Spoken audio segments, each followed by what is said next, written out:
SM news के सभी दर्शकों को मेरा क्रांतिकारी नमो बुद्धाय जय भीम। आज मैं आपसे बात करना चाहती हूँ कि बाबा साहब डॉक्टर अम्बेडकर जब इस दुनिया से गए तो कई हजार रुपए का कर्ज बाबा साहब के ऊपर था। आखिर क्यों? बाबा साहब डॉक्टर अम्बेडकर कानून मंत्री रह चुके, श्रम मंत्री वो रह चुके, बैरिस्टर वो थे और राज्यसभा के वो मेंबर थे।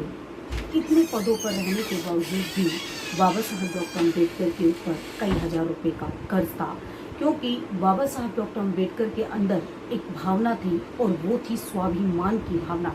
और वो स्वाभिमान की भावना बचपन से ही उनके अंदर कायम थी। एक घटना बताना चाहती हूँ कि जब बालक भीम छोटे थे और स्कूल में वो पढ़ने के लिए जाते थे तो एक ब्राह्मण टीचर था जो बिन वजह उनको मारता था और बहुत मारता था, पीटता था और कहता था कि भीम तू तो महार है, तू पढ़ लिख कर क्या करेगा।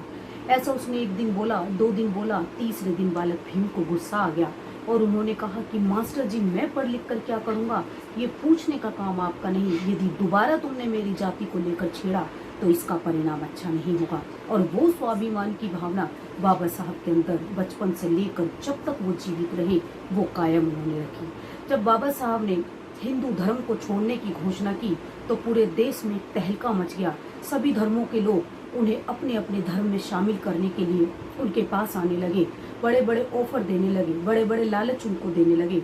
और सबसे बड़ा ऑफर दिया हैदराबाद के निज़ाम ने, जो कि संसार में सबसे ज़्यादा अमीर था, हीरो का वो व्यापारी था। सड़क से 1 किलोमीटर जाकर उनकी हवेलियाँ थी, 500 उनकी रानियाँ थी और उनकी हवेलियों पर हीरे सूखते थे। बाबा साहब जब उनके महल में जाते हैं तो वहीं पास में एक तालाब बना होता है, तो वहाँ पर बाबा साहब अपने कुछ लोगों से कहते हैं कि जाओ इस तालाब के पानी को पी कर आओ।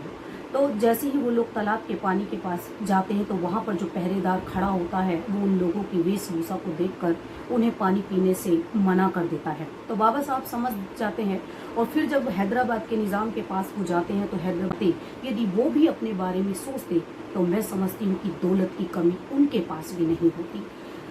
अरबों अरबपति खरबपति में उनका नाम लिखा जाता, लेकिन बाबा साहब डॉक्टर अम्बेडकर ने ऐसी बेशुमार दौलत को ठोकर मार दिया।